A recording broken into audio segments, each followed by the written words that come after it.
মুম্বাইয়ের ব্যস্ত সড়কে ভয়াবহ দুর্ঘটনার কবলে পড়েছেন বলিউড সেন্সেশন নোরা ফাতেহি। মার্কিন ডিজে ডেভিড গেটার কনসার্টে যোগ দিতে যাওয়ার পথে এক মদ্যপ গাড়ি চালকের ধাক্কায় আহত হন তিনি। ভারতীয় গণমাধ্যমের এক প্রতিবেদনে বলা হয়, এই দুর্ঘটনায় নোরা ফাতেহির মাথায় গুরুতর চোট লেগেছে, যাকে চিকিৎসা বিজ্ঞানের ভাষায় বলা হয় কনকাশন।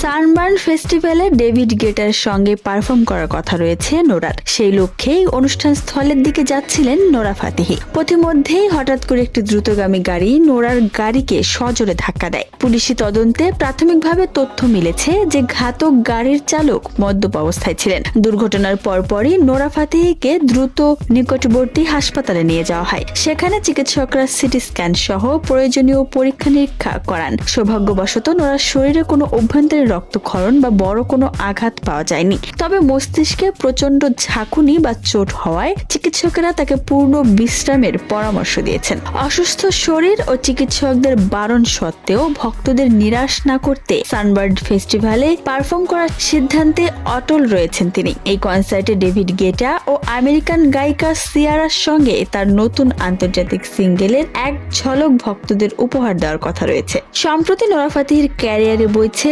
সাফল্যের সুবাতাস।